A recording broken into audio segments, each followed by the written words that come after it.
Okay students, welcome back to Ashoka online academy. So last క్లాస్లో మనం మన కంప్యూటర్ అవేర్నెస్ క్లాసెస్ స్టార్ట్ చేసాము. Last class was the first class. ఆ క్లాస్లో మనం ఇంట్రొడక్షన్ టు కంప్యూటర్స్ తీసుకున్నాము. We got introduce to computers. For example, మనం కొన్ని టాపిక్స్ చూసాం. కంప్యూటర్ అవేర్నెస్ అసలు ఎందుకు, ఏం చదవాలి కంప్యూటర్ అవేర్నెస్లో, and what are the topics that we are going to cover in this subject ఇవన్నీ చూసాం. Operating systems, computer networks, history and evolution, fundamentals ఇవన్నీ చూసాం. తర్వాత మనం కంప్యూటర్ గురించి కొంచెం బేసిక్ నాలెడ్జ్ తీసుకున్నాం లాస్ట్ క్లాస్లో. అసలు కంప్యూటర్ అంటే ఏంటి, మనం మన డైలీ లైఫ్లో ఎలాంటి కంప్యూటర్స్ సరౌండ్ అయి ఉంటాము, మన చుట్టూ ఎలాంటి కంప్యూటర్స్ ఉన్నాయి, ఇవన్నీ నేర్చుకున్నాం. Next, what is a computer and what are the components of a computer, అసలు దేని కంప్యూటర్ అనాలి, అవన్నీ నేర్చుకున్న తర్వాత ఫంక్షన్స్ కూడా చూసిన తర్వాత నేను కొన్ని క్వశ్చన్స్ కూడా చూపించాను మీకు. ప్లీజ్ రిమెంబర్ స్టూడెంట్స్, ఈ శాంపుల్ క్వశ్చన్స్ అనేవి చాలా important because some of them are previous year questions. మన యూపీఎస్సీ, ఎస్ఎస్సి, తర్వాత banking examinations, railway examinations, TSPS examinations తీసుకునే క్వశ్చన్స్ ఇవన్నీ కూడాను. సో ఈ క్వశ్చన్స్కి బాగా అటెన్షన్ ఇవ్వండి అండ్ ట్రై టు అండర్స్టాండ్ ఈ క్వశ్చన్స్ ఎలా అడుగుతున్నారో, what kind of questions are being asked, అవి అర్థం చేసుకోవడానికి ట్రై చేయండి. For example, questions from computer awareness section or direct and straightforward. అంటే క్వశ్చన్స్ డైరెక్ట్గా అడుగుతారు.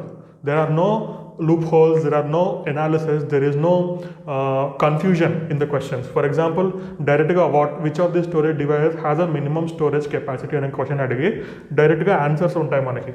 అదే ఇంకో రకమైన క్వశ్చన్లో తీసుకుంటే ఒక స్టేట్మెంట్ ఇచ్చి తర్వాత ఇంకో స్టేట్మెంట్ ఇచ్చి ఆప్షన్స్లో A and B are true, A and B are false, A is true, B is false అట్లా అడుగుతుంటారు అనమాట. అట్లాంటి లాజికల్ ఆర్ అనలిటికల్ క్వశ్చన్స్ మన కంప్యూటర్లో అవేర్నెస్లో ఉండవు. And mostly computer awareness direct and straight forward questions మాత్రమే అడుగుతారు కంప్యూటర్ అవేర్నెస్లో. అది మాత్రం బాగా గుర్తుపెట్టుకోండి. అందువలన కేవలం బేసిక్ నాలెడ్జ్ ఉంటే సరిపోతుంది కంప్యూటర్ అవేర్నెస్లో. చాలా ఎక్కువ నాలెడ్జ్, ఎక్స్పర్టీజు, తర్వాత పిహెచ్డీలు అవసరం లేదు కంప్యూటర్ అవేర్నెస్కి. బేసిక్ నాలెడ్జ్ ఉంటే సరిపోతుంది. ఎస్పెషల్లీ బీటెక్ చేసి సాఫ్ట్వేర్ ఫీల్డ్లోకి వెళ్ళాలనుకునే వాళ్ళకి మాత్రం ఇంకా ఎక్కువ నాలెడ్జ్ ఉండాలి. కంప్యూటర్ లాంగ్వేజింగ్, కంప్యూటర్ ప్రోగ్రామింగ్, తర్వాత big data analysis, machine learning, artificial intelligence, ఇలా రకరకాల టాపిక్స్ ఉంటాయి. దాంట్లో వాళ్ళు ఎక్స్పర్టీస్ పొందడానికి ట్రై చేస్తూ ఉంటారు. బట్ మన గోల్ ఏంటి, ఒక గవర్నమెంట్ ఉద్యోగం సంపాదించడం. కాబట్టి మనం ఆ ఉద్యోగం కోసమే ప్రయత్నిద్దాం, దాని గురించి ఫోకస్ చేద్దాం, ఆ ఎగ్జామ్ మీద ఫోకస్ చేద్దాం. సో ఎగ్జామ్లో కేవలం ఇలాంటి క్వశ్చన్స్ మాత్రమే అడుగుతారు, direct and straight forward and less time consuming. The questions which are asked in computer awareness program are very less time consuming. అంటే తక్కువ టైంలో మీరు ఎక్కువ క్వశ్చన్స్ ఆన్సర్ చేయగలుగుతారు. మీకు మిగిలిన టైంని వేరే సెక్షన్స్ అంటే మ్యాథ్స్ కానీ, రీజనింగ్ కానీ, quantitative aptitude, English reading comprehension అట్లాంటి వాటికి ఫోకస్ చేసుకోవచ్చు. కంప్యూటర్ అవేర్నెస్ చాలా తక్కువ టైం తీసుకుంటుంది. సో క్విక్గా మన క్వశ్చన్స్ అన్ని ఆన్సర్ చేయగలగాలి. Okay, next, no lengthy solutions or calculations needed and require basic knowledge. Also they require a little bit of memory. నేను ఇక్కడ క్లాసెస్ తీసుకున్న విధంగానే మీరు కూడా కొన్ని బుక్స్ తీసుకొని చదువుకోవాలి. మార్కెట్లో కంప్యూటర్ అవేర్నెస్ గురించి ఎన్నో రకాల బుక్స్ దొరుకుతున్నాయి. ఏ బుక్ తీసుకున్నా సరిపోతుంది, ఎందుకంటే ఇది చాలా పెద్ద టాపిక్ అయితే కాదు కాబట్టి ఏ బుక్ తీసుకున్నా కానీ మినిమం నాలెడ్జ్ అయితే మీకు అందులో దొరుకుతుంది. మీకు దొరికే బుక్ ఏదైనా సరే మార్కెట్లో తీసుకొని దాన్ని బాగా క్షుణ్ణంగా చదవాలి. నేను కొన్ని పాయింట్స్ చెప్తాను, ఆ పాయింట్స్ని బాగా గుర్తుపెట్టుకోవాలి. మెమరీ బేస్డ్ ఎగ్జామ్ అనమాట ఇది. సో ఇట్లాంటి క్వశ్చన్స్ అడిగినప్పుడు ఐదర్ మీకు ఆన్సర్ తెలుస్తుంది ఆర్ తెలీదు, అంతే. మధ్యలో ఆలోచించడానికి ఏం లేదు. మీకు ఆన్సర్ తెలుసా తెలీదా అంతే. తెలిస్తే వెంటనే ఒక 10 సెకండ్లలో టిక్ చేసేస్తారు, లేదంటే ఇంకా అంతే వెయిట్ చేస్తూ కూర్చుంటారు. So please understand, it is a memory based examination. So క్లాసెస్ని రెగ్యులర్గా ఫాలో అవ్వండి. బుక్ ఒకటే కొనుక్కొని చదువుకుంటూ ఉండండి. లేదంటే అసలు బుక్కే దొరకలేదు, మీరు ఏదో మారుమూల ప్రాంతంలో ఉన్నారు, మీకు అసలు ఏ బుక్ దొరకట్లేదు అనుకోండి, నేను చెప్పే టాపిక్స్ ఉన్నాయి కదా వాటిని ఒక సింపుల్ గూగుల్ సెర్చ్ చేయండి. గూగుల్ సెర్చ్ చేసి వికీపీడియా కానీ ఇంకేదైనా పేజ్లో నేను చెప్పిన టాపిక్ని సెర్చ్ చేసి దాంట్లో వచ్చిన డేటాని చదువుకోండి అంతే. తర్వాత నేను ఇచ్చే నోట్స్ని బాగా ఫాలో అవ్వండి. నేను చూపిస్తున్న స్లైడ్స్ని స్క్రీన్ షాట్స్ తీసుకుంటూ ఉండండి. నేను ఇచ్చే నోట్స్ని ఫాలో అవుతూ గుర్తుపెట్టుకోండి. బాగా మెమరీ బేస్డ్ ఎగ్జామినేషన్ ఇది. సో ఇది మనం లాస్ట్ క్లాస్లో చూసాం. ఏదంటే నేను కొన్ని శాంపుల్ క్వశ్చన్స్ కూడా చూపించాను. తర్వాత అసలు కంప్యూటర్ అనేది ఎలా వర్క్ చేస్తుంది, కొన్ని బేసిక్ విషయాలు మనం మాట్లాడుకున్నాం. ఈరోజు మనం మన ఫస్ట్ టాపిక్తో మొదలు పెడదాం. That is history and evolution of computers. This is the first topic of our entire discussion. అసలు కంప్యూటర్ అనేది ఎట్లా ఎవాల్వ్ అయ్యింది, ఎట్లా అసలు ఎవరు కనిపెట్టారు కంప్యూటర్ని, ఎందుకు కనిపెట్టాల్సి వచ్చింది, కనిపెట్టడం వల్ల ఉపయోగాలు ఏంటి, తర్వాత మొదట కనిపెట్టిన కంప్యూటర్కి ఈరోజు మనం వాడుతున్న కంప్యూటర్కి డిఫరెన్స్ ఏంటి, వ్యత్యాసం ఎంత ఉంది, అది అక్కడి నుంచి ఈరోజు మనం వాడే స్టేజ్కి ఎలా ఎవాల్వ్ అయింది, ఎలా వచ్చింది. తర్వాత హిస్టరీ, ఎవరెవరో ఇందులో ఇన్వాల్వ్ అయ్యారు, famous persons who are involved in creating a computer or building a computer. Okay, ఇదంతా మనం హిస్టరీ అండ్ ఎవల్యూషన్ ఆఫ్ కంప్యూటర్స్తో చదువుకుంటాం. డైరెక్ట్గా మనం ఈ టాపిక్కి ఎందుకు వచ్చామంటే, ఏదైనా ఒక వస్తువు చదువుకునేటప్పుడు, ఏదైనా ఒక సబ్జెక్ట్ చదువుకుంటున్నప్పుడు దాని హిస్టరీ నుంచి మొదలు పెడితే ఆ సబ్జెక్ట్ మీద మనకు ఒక బెటర్ క్లారిటీ అనేది వస్తుంది. ఓకే, అసలు ఆ సబ్జెక్ట్ ఎందుకు స్టార్ట్ చేయడం జరిగింది, ఎలా ఆవిర్భవించింది ఆ సబ్జెక్టు అనేది మనకు అర్థమవుతుంది. అందువలన మనం కంప్యూటర్స్ కూడా హిస్టరీ నుంచే మొదలు పెడదాం. Okay, so today's topic is history and evolution of computers. So history of computers. Computers are machines which evolved from man's need to increase the speed and accuracy of his calculations. Okay, computers are the machines which evolved from man's need to increase the speed and accuracy of calculations. ఇవి keywords. ఈ సెంటెన్స్లో ఇవి keywords. Keyword అంటే ఏంటి అంటే, ఒక sentence మనం చదివినప్పుడు అందులో చాలా మ్యాటర్ ఉంటుంది, చాలా పదాలు ఉంటాయి ఆ సెంటెన్స్లో, కానీ కొన్ని మాత్రమే కీవర్డ్స్ ఉంటాయి. ఆ కీవర్డ్ని గుర్తుపెట్టుకుంటే సెంటెన్స్ మొత్తం మనం గుర్తుపెట్టుకున్నట్టే. మిగతా సెంటెన్స్ అంతా గుర్తుపెట్టుకోకపోయినా పర్లేదు, కానీ కీవర్డ్స్ మాత్రం గుర్తుపెట్టుకుంటే సరిపోతుంది. ఎందుకంటే ఆ సెంటెన్స్ ఒక సెంటర్ పాయింట్, ఆ సెంటెన్స్ ఒక న్యూక్లియస్ అనేది ఈ కీవర్డ్ అనమాట. అంటే ఒక సెంటెన్స్ కానీ ఒక పారాగ్రాఫ్ కానీ మీరు చదివినప్పుడు ఈ కీవర్డ్స్ గుర్తుపెట్టుకున్నారనుకో, ఒకసారి ఆ కీవర్డ్స్ గుర్తు తెచ్చుకుంటే మొత్తం సెంటెన్స్ మీకు గుర్తొస్తుంది, లేదా మొత్తం పారాగ్రాఫ్ మీకు గుర్తొస్తుంది అనమాట. సో ఈ సెంటెన్స్లో కీవర్డ్స్ ఏంటంటే, computers are machines which evolved from man's need to increase the speed and accuracy of calculations అనే ఈ సెంటెన్స్లో increase the speed and accuracy of calculations అనేవి కీవర్డ్స్ అనమాట. ఓకే, సో బేసికల్గా ఇక్కడ మనం కంప్యూటర్ అంటే ఏంటి అని చెప్పడానికి ట్రై చేస్తున్నారు ఈ సెంటెన్స్లో. ఓకే, సో ఏంటి కంప్యూటర్ అనేది ఏంటి? కంప్యూటర్ అనేది ఒక మెషిన్, అది అందరికీ తెలిసిన విషయం. Which evolved from man's need, అంటే మనిషి ఎందుకు కనిపెట్టాడు కంప్యూటర్ని? మనం ఏదైనా సరే, necessity is the mother of invention అంటాం. ఏదైనా అవసరం ఉన్నప్పుడే మనం కొత్తగా ఆలోచించడానికి ట్రై చేస్తాం, కొత్త కొత్త విషయాలు కనిపెడతాం అనమాట. ఆ అవసరం నుంచి మనకి కొత్త కొత్త ఆలోచనలు పుడతాయి. సో ఆ అవసరం నుంచే కంప్యూటర్ అనేది కూడా పుట్టింది. ఏ అవసరం? స్పీడ్గా క్యాల్కులేట్ చేసే అవసరం, యాక్యురేట్గా క్యాల్కులేట్ చేసే అవసరం. ఓకే, మనిషి క్యాల్కులేషన్స్ అంటే మ్యాథమెటికల్ క్యాల్కులేషన్స్ చేస్తున్నప్పుడు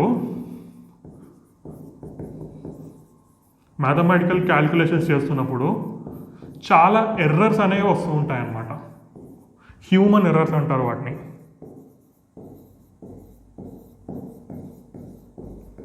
ఓకే, హ్యూమన్ ఎర్రర్స్ అంటూ ఉంటారు. తర్వాత మిస్టేక్స్ కూడా చేస్తూ ఉంటాం మనం. ఎర్రర్కి మిస్టేక్ ఒక చిన్న తేడా ఉంది. ఎర్రర్ అంటే ఏంటంటే, మనం ఏం చేస్తున్నామో తెలియకుండా చేసే ఒక మిస్టేక్ని ఎర్రర్ అంటారు అనమాట. మిస్టేక్ అనేది ఏంటంటే పొరపాటు, అంటే ఉద్దేశపూర్వకంగా చేయకుండా అలా తెలియకుండా జరిగిపోయేది మిస్టేక్. ఎర్రర్ అనేది ఏంటంటే అసలు మనం ఎందుకు చేస్తున్నాం, ఏం చేస్తున్నాం తెలియకుండా చేసేదాన్ని ఎర్రర్ అంటారనమాట. ఓకే, సో హ్యూమన్ ఎర్రర్స్ లేదా మిస్టేక్స్ జరుగుతూ ఉంటాయి క్యాల్కులేషన్ చేస్తున్నప్పుడు.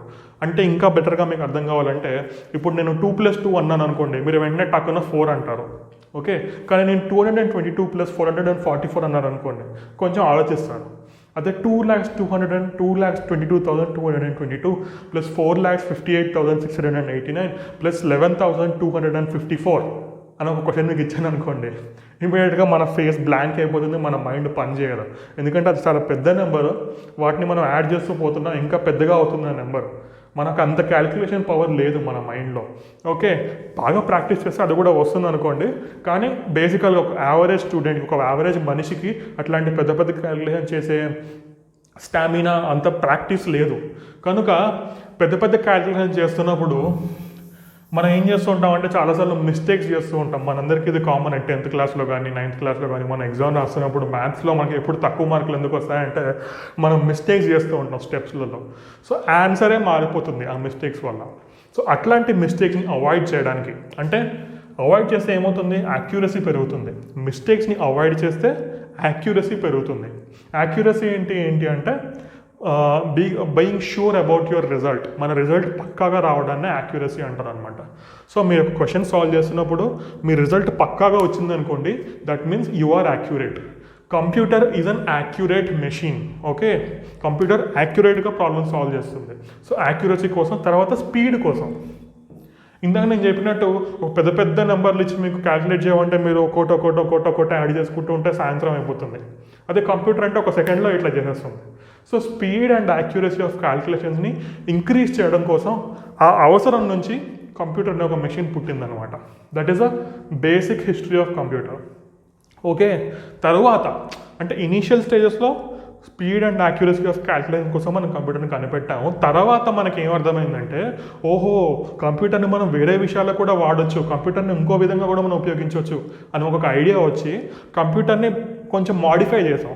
మాడిఫై చేసిన తర్వాత అది ఇంకా బెటర్గా మనకు ఉపయోగపడింది. ఎలా అంటే further they also helped in automation.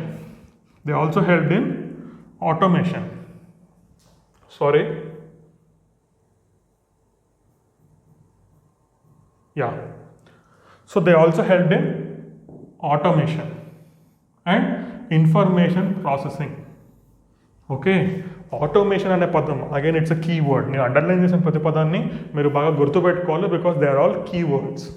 Okay, so they also helped further మనం కంప్యూటర్స్ని ఎందుకోసం వాడాము, ఫస్ట్ అయితే మనం క్యాలిక్యులేషన్స్ని స్పీడ్గా చేయడం కోసం, క్యాలిక్యులేషన్స్ని యాక్యురేట్గా చేయడం కోసం కంప్యూటర్ని కనిపెట్టాం, కరెక్టే.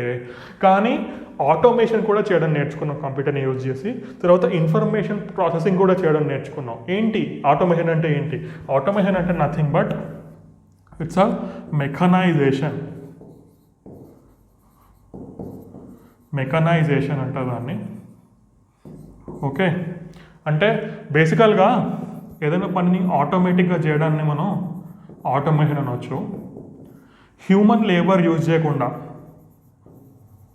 హ్యూమన్ లేబర్ని మనం వాడకుండా ఏదైనా పనిని పూర్తి చేస్తే దాన్ని మనం ఆటోమేషన్ అంటామన్నమాట. ఓకే, ఆటోమేషన్కి ఇన్ని అర్థాలు ఉన్నాయి. It can be called a mechanisation అంటే మెషిన్ని వాడడం. హ్యూమన్ని బదులు ఒక మెషిన్ని వాడుతున్నాం మనం అక్కడ. ఆ మెషిన్ కూడా ఆటోమేటిక్గా పని చేసుకుంటూ వెళ్ళిపోతుంది మన ప్రమేయం లేకుండా. తర్వాత హ్యూమన్ లేబర్ని మనం ఎలిమినేట్ చేస్తున్నాం. ఇవన్నీ జరిగితే దాన్ని మనం ఆటోమేషన్ అంటాం అనమాట. ఫర్ ఎగ్జాంపుల్ ఇండస్ట్రియల్ రెవల్యూషన్ అనేది మనకు ఎందుకు వచ్చిందంటే ఆటోమేషన్ వల్ల వచ్చింది. మనుషుల్ని మనం మెషిన్లతో రీప్లేస్ చేసాం. మనుషులకు బదులు మెషిన్లు వాడడం మొదలుపెట్టాం. దానివల్ల ప్రొడక్టివిటీ పెరిగింది. ఓకే, అందువల్ల ఇండస్ట్రియల్ రెవల్యూషన్ అనేది వచ్చింది. ప్రపంచవ్యాప్తంగా గూడ్స్ బాగా ఎక్కువ ప్రొడ్యూస్ అయ్యాయి, బాగా ఎక్కువ వాడడం జరిగింది. దాన్నే ఇండస్ట్రియల్ రెవల్యూషన్ అంటాం. అది మీ అందరికీ తెలిసిన విషయం. So it is all because of automation. So కంప్యూటర్ని కూడా మనం ఆటోమేషన్కి వాడుకోవడం మొదలుపెట్టామన్నమాట. Okay, so first of all calculation కోసం స్టార్ట్ చేసాం. తర్వాత కంప్యూటర్ని ఆటోమేషన్ కోసం కూడా వాడడం మొదలుపెట్టాం. దాని తర్వాత ఇన్ఫర్మేషన్ ప్రాసెసింగ్ కోసం కూడా కంప్యూటర్ని వాడడం మొదలుపెట్టాం. What is information processing? So basically information అంటే ఏంటో మీకు అందరికీ తెలుసు.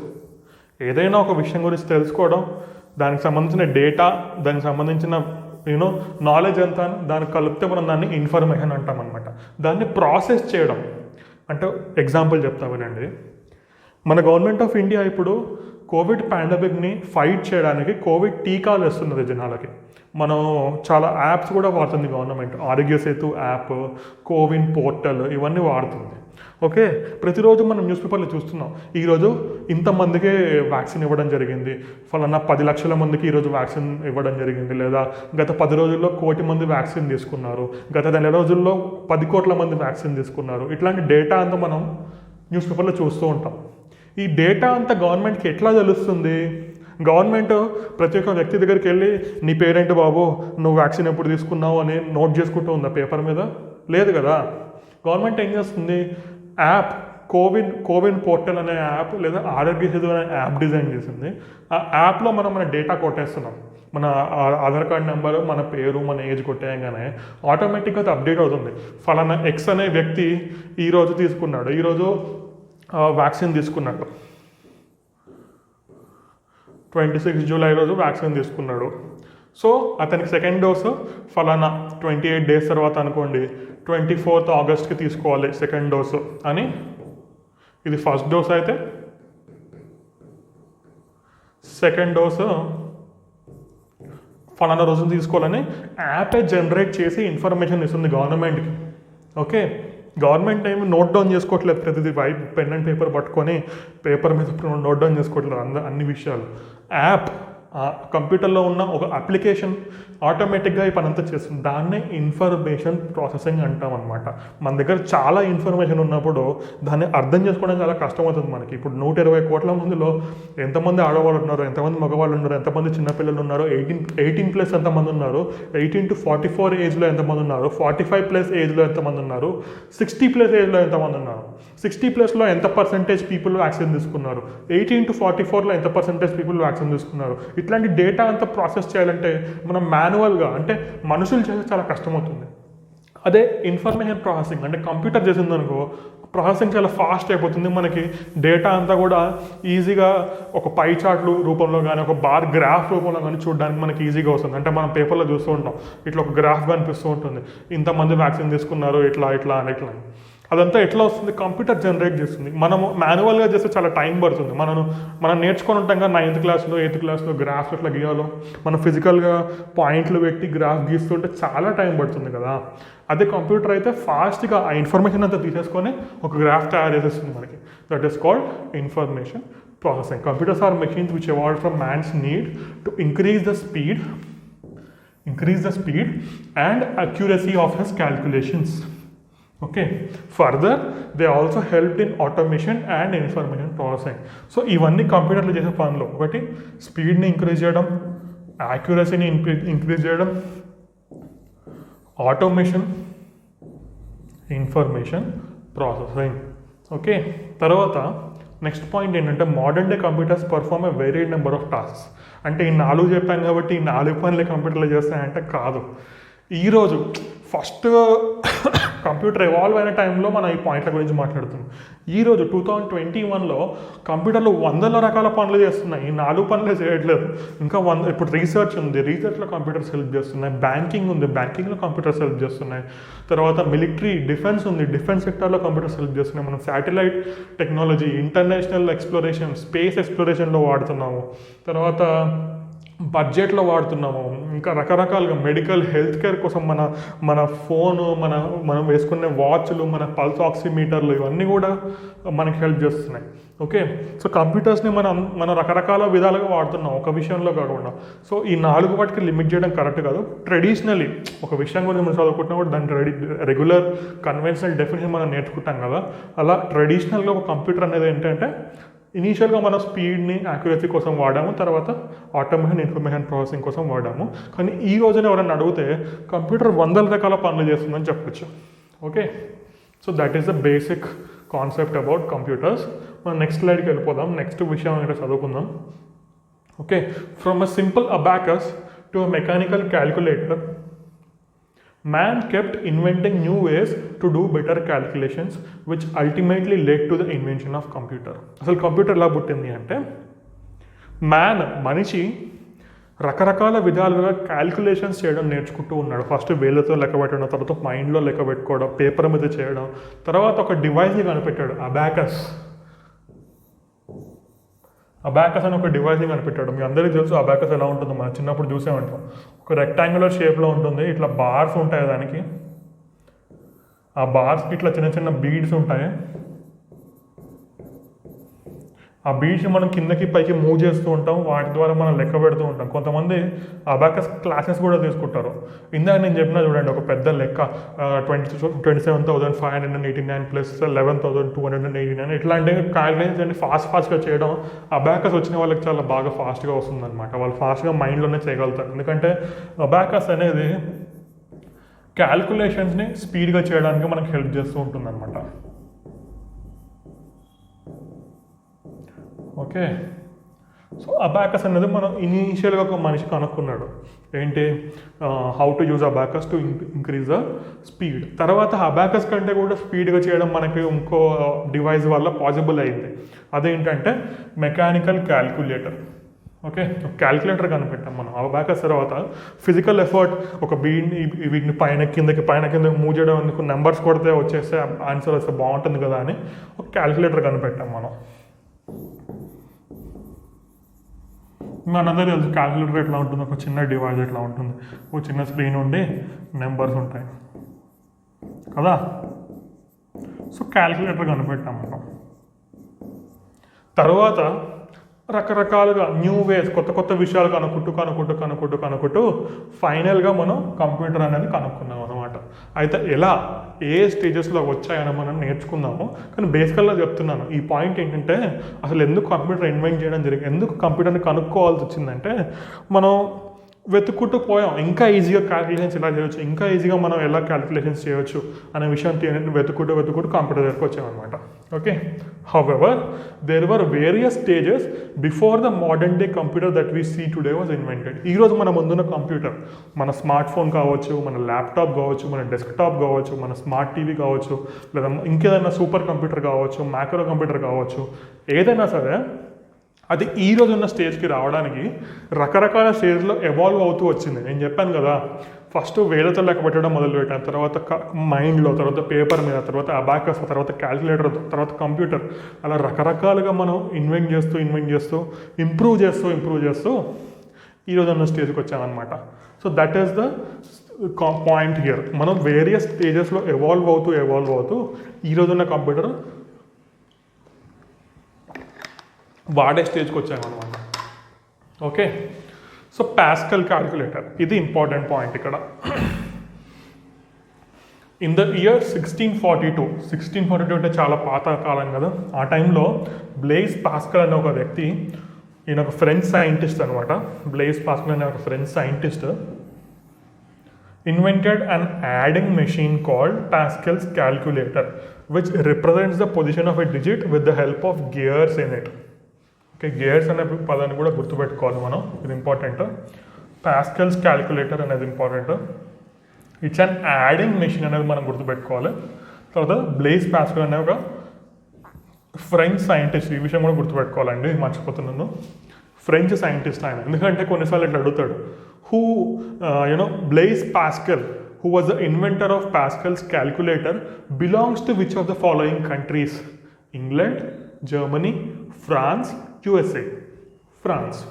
ఓకే, సో కొన్నిసార్లు ఆ వ్యక్తులు ఏ కంట్రీ నుంచి వచ్చారో, లేకపోతే ఏ సంవత్సరంలో దానికి అనుకున్నారో, ఇట్లాంటి క్వశ్చన్స్ కూడా అడుగుతూ ఉంటారు అనమాట. సో ఈ విషయాలను గుర్తుపెట్టుకోవడం మనకి ఇంపార్టెంట్.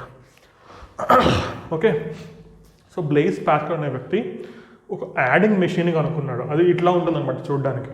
చూడండి, this is called pascal calculator.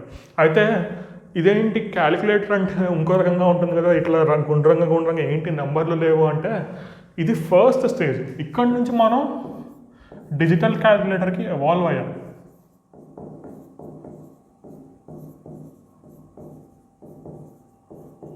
Digital calculator అనేది ఈరోజు మనం వాడుతున్నాం దాన్ని. ఇట్లా ఒక రెక్టాంగిల్ షేప్లో ఉండే ఒక స్క్రీన్ ఉండేదానికి నెంబర్స్ ఉండేదాన్ని డిజిటల్ క్యాలిక్యులేటర్ అంటాం అనమాట. దీని నుంచి అది ఎవాల్వ్ అయ్యింది. ఓకే, దీన్ని ఎవరు కనిపెట్టారనే విషయం మనకు తెలియదు, అది అంత ఇంపార్టెంట్ కాదు. బట్ పాస్కల్ క్యాలిక్యులేటర్ అనేది ఫస్ట్ టైం మనం ఎవరు బ్లేజ్ పాస్కల్ అనే ఫ్రెంచ్ సైంటిస్ట్ కనిపెట్టాడు కాబట్టి దాన్ని మనం గుర్తుపెట్టుకోవాలి. Okay, this is a mechanical calculator. దీని నుంచి వచ్చిందే డిజిటల్ క్యాలిక్యులేటర్, ఏదైతే మనం ఈరోజు వాడుతున్నామో అది అనమాట. So basically this is pascal calculator. Next analytical engine. Okay, calculator నుంచి డిజిటల్ క్యాలిక్యులేటర్ వచ్చింది. దాని తర్వాత కంప్యూటర్ అనేది వచ్చిందని నేను చెప్పాను కదా ఇందాక. ఆ కంప్యూటర్లో కూడా ఫస్ట్ ఎట్లా వచ్చింది అసలు కంప్యూటర్? మొట్టమొదటిసారి కంప్యూటర్ ఇట్లా ఉండేదన్నమాట. Can you believe it? ఈరోజు మనం చూసే కంప్యూటర్కి దీనికి ఏమన్నా అసలు కొంచెమైనా పొంతనుందా అసలు? So this is called an analytical engine అనమాట. మనందరికీ తెలుసు ఫస్ట్ కంప్యూటర్ కనిపెట్టిన వ్యక్తి ఎవరు? Charles Babbage. చిన్నప్పటి నుంచి మనం చదువుకుంటూ వచ్చిన బిట్ ఇది. సో ఆయన 1837లో కనుక్కున్నాడు. His name is Charles Babbage. Okay, and he's from England. In 1837 a scientist from England known to be as Charles Babbage invented a machine called analytical engine. Okay, This device called analytical engine, and it is deemed as the first mechanical computer.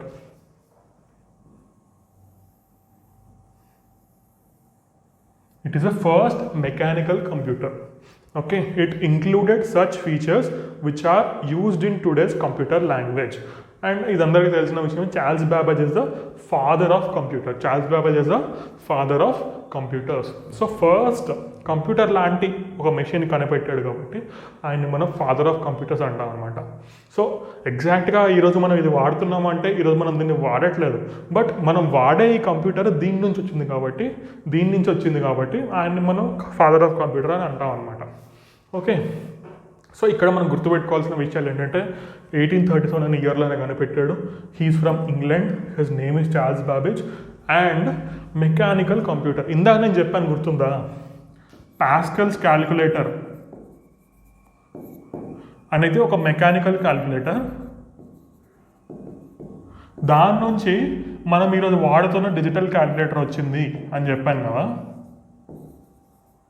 అట్లనే ఈ analytical engine అనేది కూడా ఒక mechanical computer. Okay, this is a mechanical computer. దీని నుంచి మనం ఈరోజు వాడుతున్న డిజిటల్ కంప్యూటర్ అనేది వచ్చింది.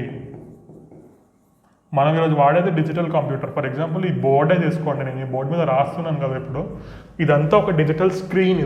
It's a digital computer. Okay, ఇది ఎలా వచ్చింది, దీని నుంచి వచ్చింది. ఇది ఇస్ అ మెకానికల్ కంప్యూటర్. మెకానికల్కి డిజిటల్కి డిఫరెన్స్ ఏంటి అంటే బాగా గుర్తుపెట్టుకోండి ఈ విషయాన్ని, చాలా సింపుల్ కాన్సెప్ట్. మెకానికల్కి డిజిటల్ డిఫరెన్స్ ఏంటంటే మెకానికల్లో ఈ మూవింగ్ పార్ట్స్ అన్నీ ఉంటాయన్నమాట.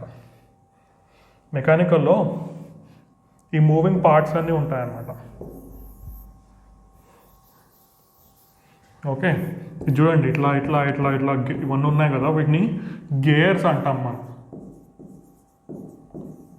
ఈ గేర్స్ అనేవి moving parts.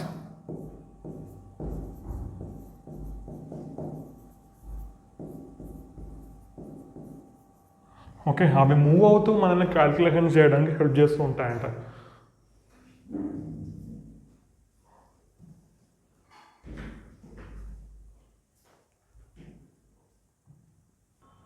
Okay, welcome back. So analytical engine గురించి మనం మాట్లాడుకుంటూ ఉన్నాం అనమాట. సో ఇందాక నేను చెప్పినట్టు అనలిటికల్కి తర్వాత డిజిటల్ ఒక బేసిక్ డిఫరెన్స్ ఉందన్నమాట. Analytical or mechanical and digital, ఈ రెండింటికి ఒక బేసిక్ డిఫరెన్స్ ఉంది. ఏంటి, దీంట్లో గియర్స్ ఉంటాయి,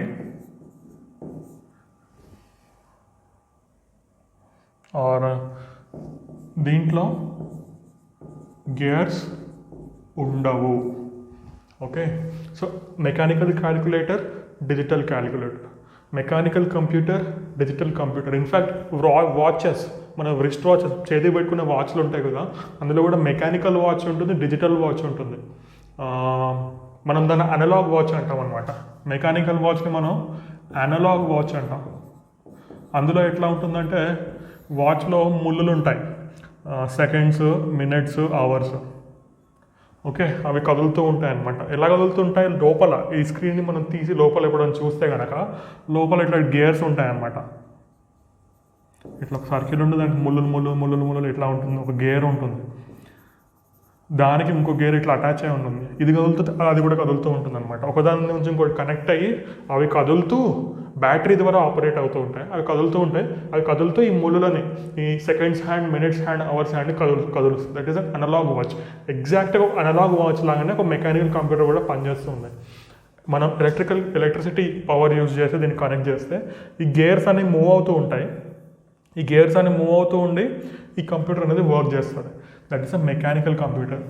on the other hand digital computer same digital watch లాగా. డిజిటల్ వాచ్లో ఒక స్క్రీన్ ఉంటుంది, అందులో మీకు టైం చూపిస్తూ ఉంటుంది ఇట్లా కదా. ఆ స్క్రీన్ని మీరు తీసేస్తే లోపల ఏముంటుంది, ఒక చిప్ ఉంటుంది.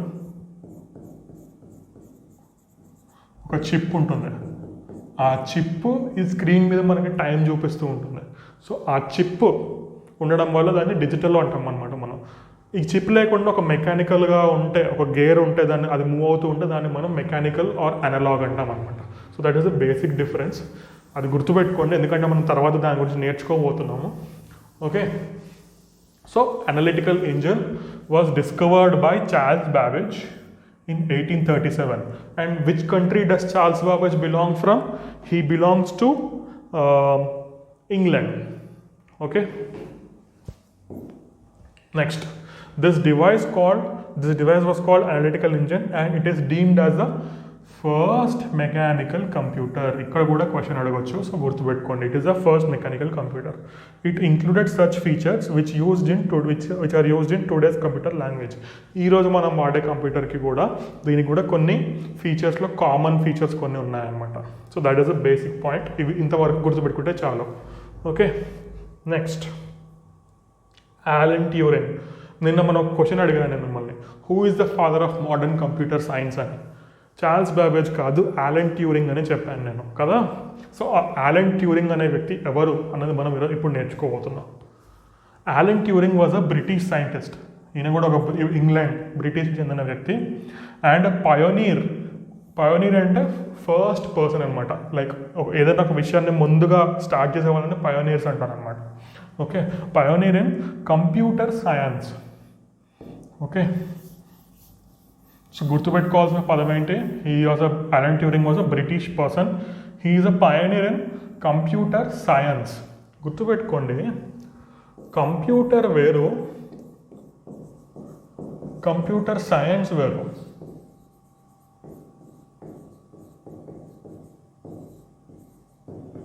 ఓకే, కంప్యూటర్ వేరు, కంప్యూటర్ సైన్స్ వేరు. కంప్యూటర్ అనేది ఇట్స్ అ మెషిన్, అదొక యంత్రం, అదొక వస్తువు. కంప్యూటర్ సైన్స్ అనేది it's that branch of sciences which studies the computer. కంప్యూటర్స్ని చదువుకునే మన సబ్జెక్ట్ని కంప్యూటర్ సైన్స్ అంటాం అనమాట. So it's a basic concept, అది గుర్తుపెట్టుకుంటే చాలు. సో ఈయన పయోనీర్ ఇన్ కంప్యూటర్ సైన్స్. అందుకే మీకు గుర్తుందో లేదు, లాస్ట్ క్లాస్లో నేను అడిగిన క్వశ్చన్ ఏంటి? Who was the father of computer science?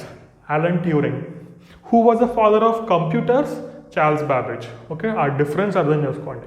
Next, during the world war II, రెండో ప్రపంచ యుద్ధం టైంలో he developed a machine that helped break the German Enigma code.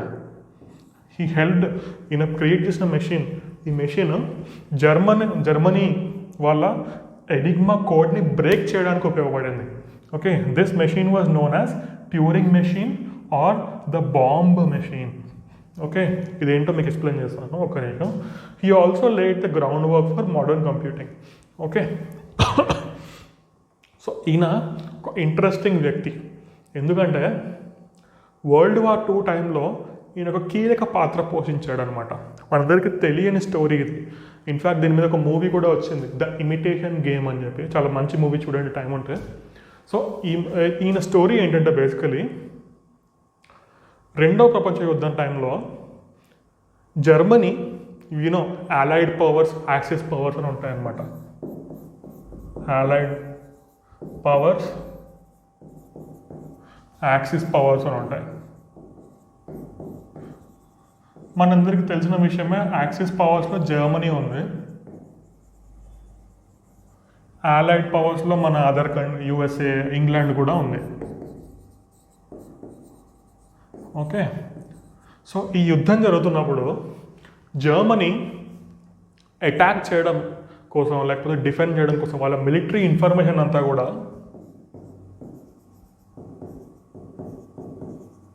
Military secrets ఉంటాయి కదా, రహస్యాలు,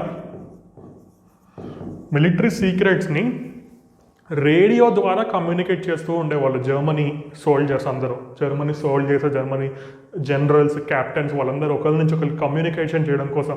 అప్పట్లో మొబైల్ ఫోన్స్ ఉండే కాదు కదా, సో రేడియో సిగ్నల్స్ వాడేవారు. రేడియో ద్వారా ఒకరి నుంచి ఒకరికి కమ్యూనికేట్ చేసేవాళ్ళు. కానీ రేడియోలో ఒక ప్రాబ్లం ఉంది, ఏంటంటే రేడియో మిషన్ ఎవరి దగ్గర ఉన్నా ఎవరైనా ఆ మెసేజ్ని వినొచ్చు కదా. సో వీళ్ళ ఎనిమీస్ ఆ మెసేజ్ని వినడానికి ఛాన్స్ ఉంది కాబట్టి వాళ్ళు దాన్ని కోడ్ చేసేవాళ్ళు, కోడింగ్. ఓకే, ఆ కోడింగ్ ఎలా చేసేవారు? దాన్ని ఎనిగ్మా కోడింగ్ అనేవాళ్ళు అనమాట.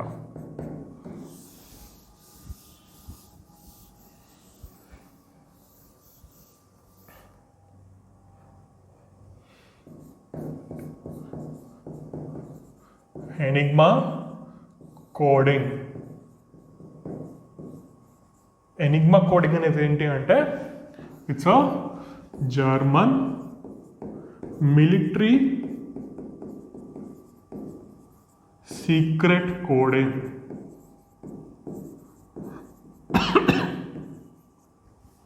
ఓకే, మీ అందరికీ తెలుసు, ఎప్పుడైనా మనం సీక్రెట్ మాట్లాడుకుంటునేటప్పుడు కోడ్ లాంగ్వేజ్లో మాట్లాడుకుంటూ ఉంటాం.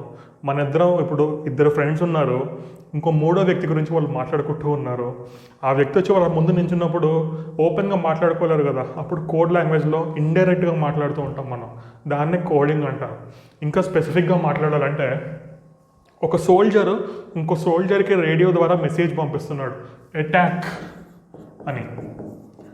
ఓకే, ఇప్పుడు అటాక్ అని చెప్తే వాళ్ళ అపోనెంట్స్ కూడా, అంటే అపోజిషన్ సైడ్లో ఉన్న వాళ్ళు కూడా ఆ పదాన్ని విని వాళ్ళకు కూడా అర్థమవుతుంది కదా వీళ్ళు అటాక్ చేయబోతున్నారని. అందుకని అటాక్ అని అతను చెప్పాడు. అటాక్ బదులు ఇంకేదో చెప్తాడు. ఏ బదులు సి, టీ బదులు డి, ఓకే, ఏ బదులు యు ఆర్ సి, మళ్ళీ సి వస్తుంది, సి బదులు యు, కే బదులు టీ, కట్ ఇట్లా ఏదో ఒకటి డిఫరెంట్ వర్డ్ ఏదో చెప్తాడనమాట. ఓకే, దాన్ని కోడింగ్ అంటారు. Coding, decoding. ఇంకొక ఇంపార్టెంట్ వర్డ్ కూడా ఉంది ఇక్కడ, ఏంటంటే ఎన్క్రిప్షన్, డీక్రిప్షన్.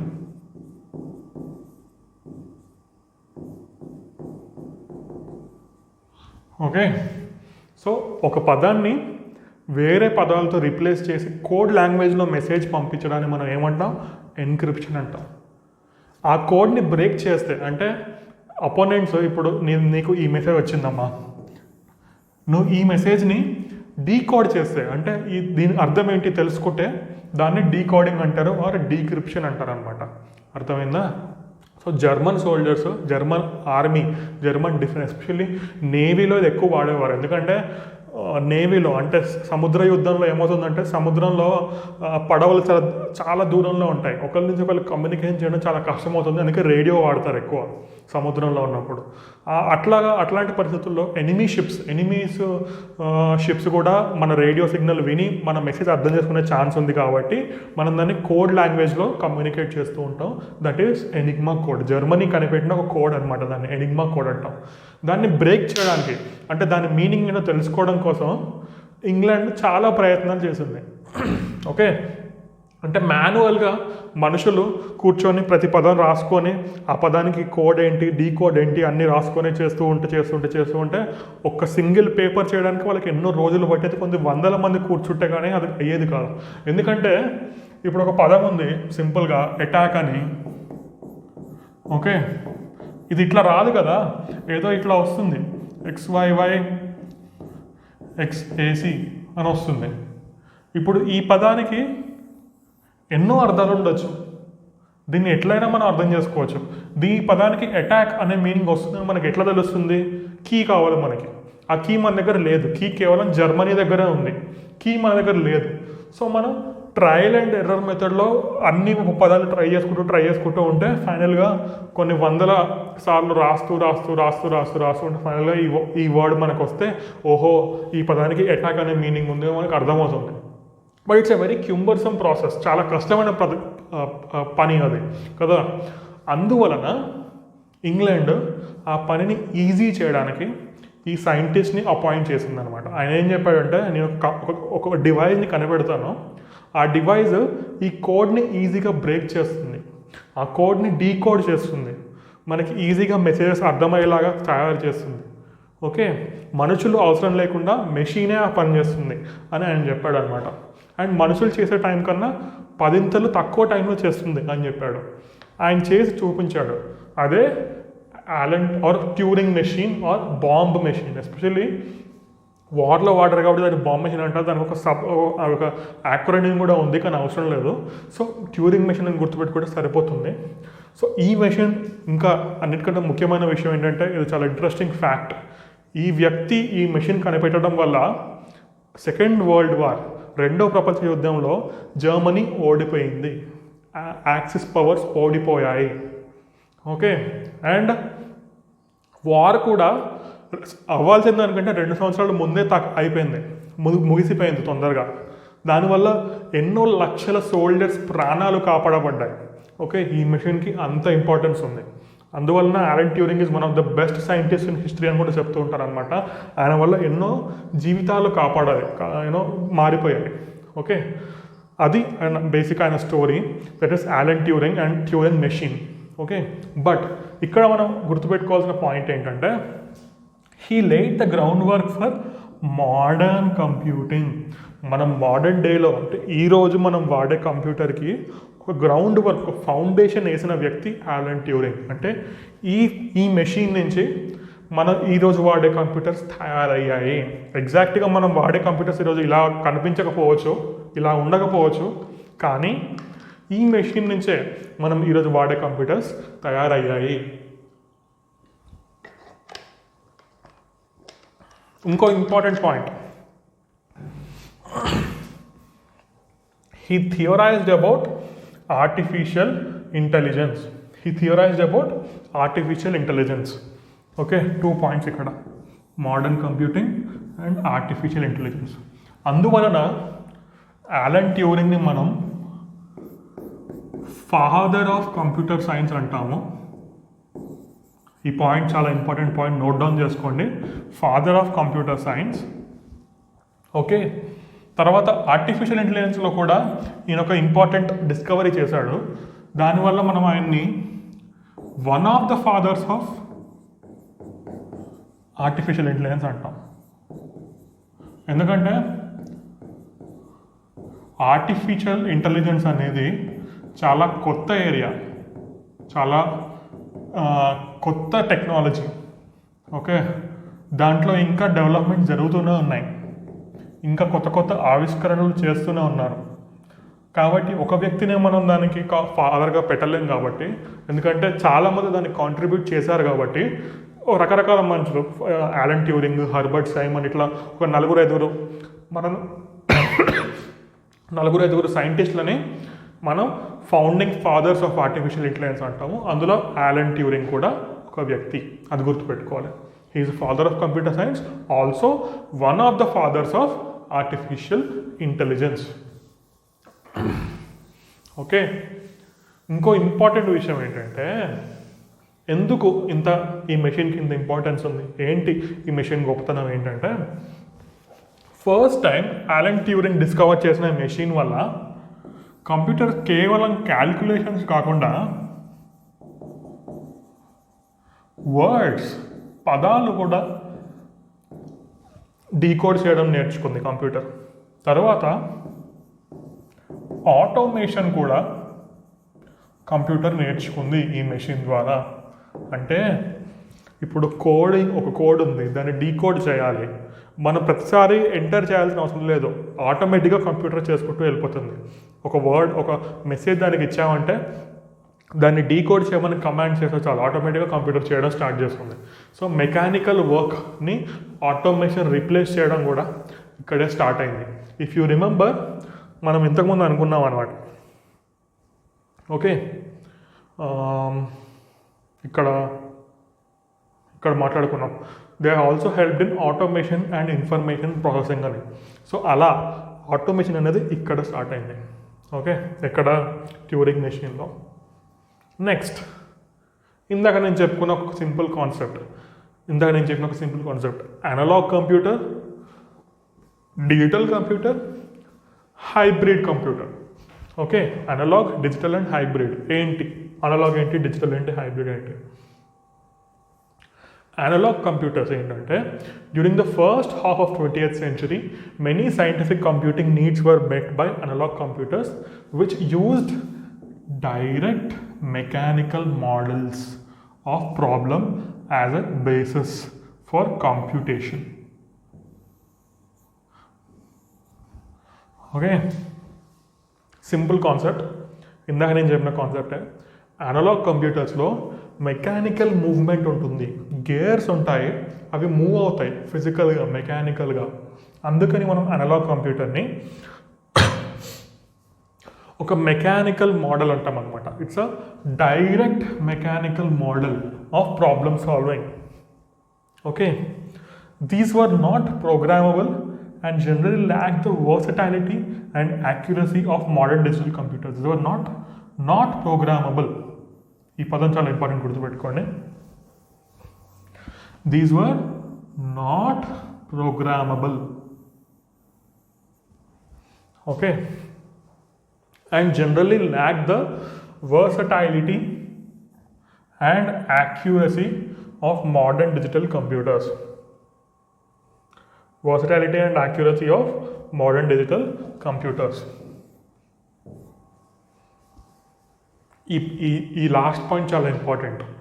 అనలాగ్ కంప్యూటర్ ఏంటనేది మీకు ఆల్రెడీ అర్థమైపోయింది. నేను అనలాగ్ కంప్యూటర్కి, డిజిటల్ కంప్యూటర్కి, అనలాగ్ వాచ్కి, డిజిటల్ వాచ్కి, అనలాగ్ క్యాలిక్యులేటర్కి, డిజిటల్ క్యాలిక్యులేటర్ డిఫరెన్స్ చెప్పాను కాబట్టి మీకు ఆల్రెడీ అర్థమైపోయింది అనలాగ్ కంప్యూటర్ అంటే ఏంటి.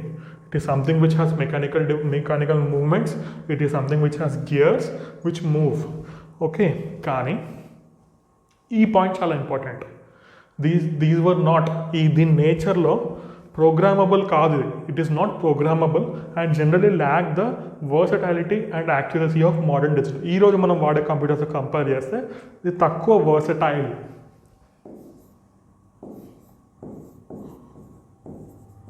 వర్సటైలిటీ అంటే ఏంటంటే ఎక్కువ పనులు చేయగలగడం, ఎక్కువ విషయాలు ఒకేసారి చేయగలగడం, దాన్ని వర్సటైలిటీ అంటారు అనమాట. భిన్నత్వం అంటే డైవర్సిటీ ఉండడం, దాన్ని కూడా వర్సటైలిటీ అంటారు. ఓకే, ఒకేసారి మల్టీ టాస్కింగ్ అంటారు చూసారా, ఒకేసారి చాలా పనులు చేయడం, దాన్ని వర్సటైలిటీ అంటారు. అది దీనికి లేదు, మోడర్న్ డే కంప్యూటర్స్కి ఉంది. ఈ సెంటెన్స్లో అది ఇంపార్టెంట్ పాయింట్. మోడర్న్ డే కంప్యూటర్స్లో ఈరోజు మనం వాడే computers, they are programmable, they are versatile, but they are not, but this computer is not programmable and not versatile. Okay, next, digital computers. Analog నుంచి మనం డిజిటల్కి వచ్చాము. డిజిటల్ కంప్యూటర్స్ వర్ ఎలక్ట్రోమెకానికల్,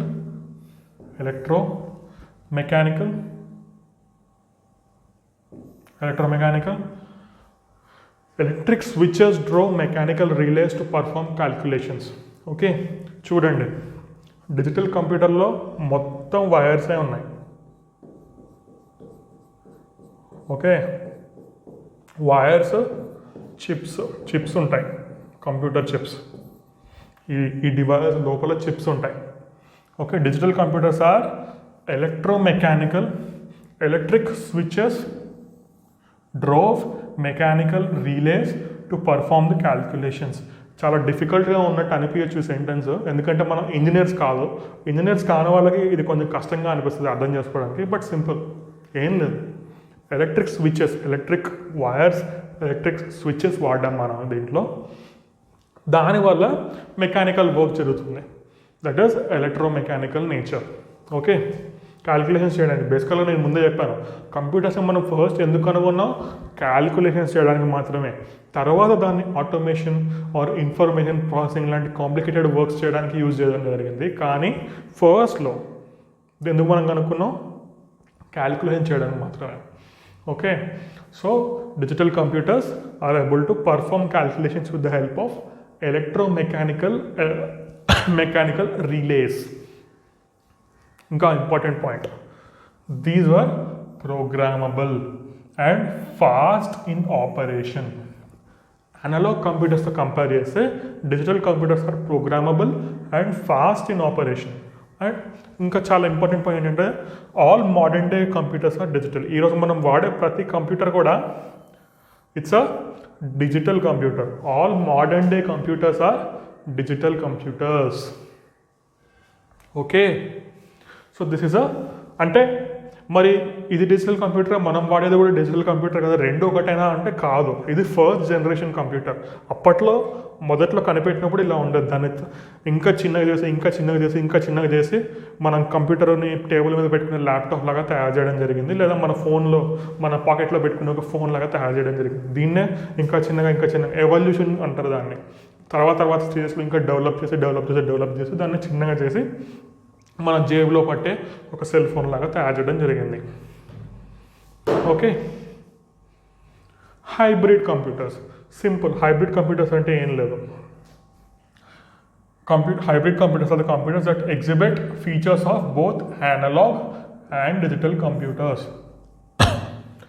ఇందులో digital computers features ఉంటాయి, analogue computers features ఉంటాయి. అంటే moving gears ఉంటాయి లోపల, అండ్ చిప్స్ కూడా ఉంటాయి. మెకానికల్ మూమెంట్ ఉంటుంది, డిజిటల్ కూడా ఉంటుంది. ఎలక్ట్రిసిటీ వైర్స్ కూడా ఉంటాయి. ఒక స్క్రీన్ కూడా ఉంటుంది. Okay, so it has both the features of analog and digital computer. Okay, ఎందుకు రెండిట్లో ఉన్న బెస్ట్ థింగ్స్ ఏంటో వాటిని కంబైన్ చేశారు అనమాట. Digital component normally serves as the controller and provides logical and numerical operations. ఇందులో డిజిటల్ ఉంది, అనలాగ్ ఉంది. డిజిటల్ ఏం చేస్తుంది? ఇట్ కంట్రోల్ చేస్తుంది, మొత్తం కంప్యూటర్ని రన్ చేస్తుంది. తర్వాత ప్రొవైడ్స్ లాజికల్ అండ్ న్యూమరికల్ ఆపరేషన్స్ని హెల్ప్ చేస్తుంది. While the analogue component solves mathematically complex equations. Okay, ఈ పాయింట్ని అర్థం చేసుకోండి.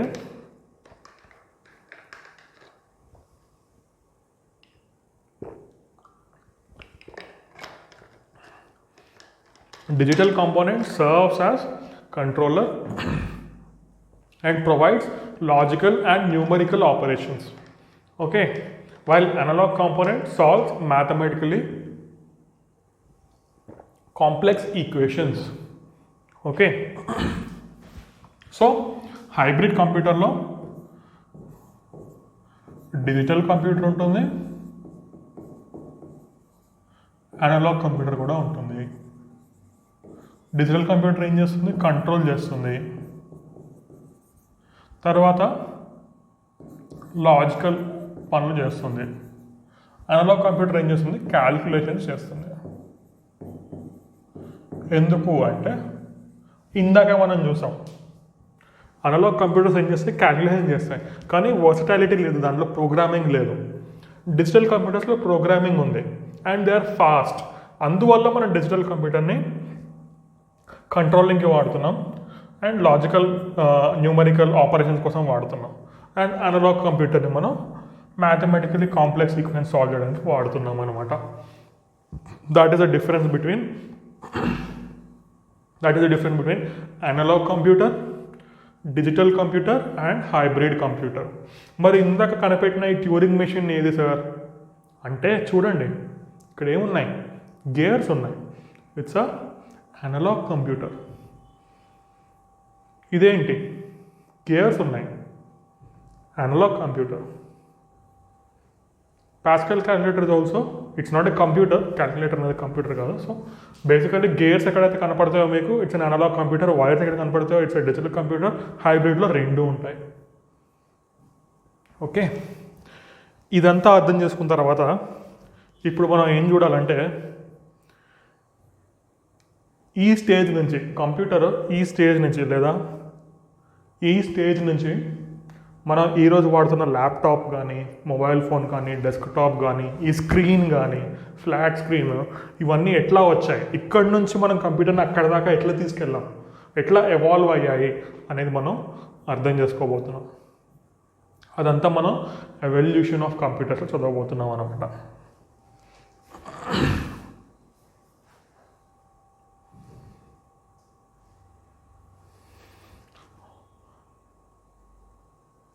ఒక షార్ట్ బ్రేక్ తీసుకుందాం మనం before we talk about evolution of computers.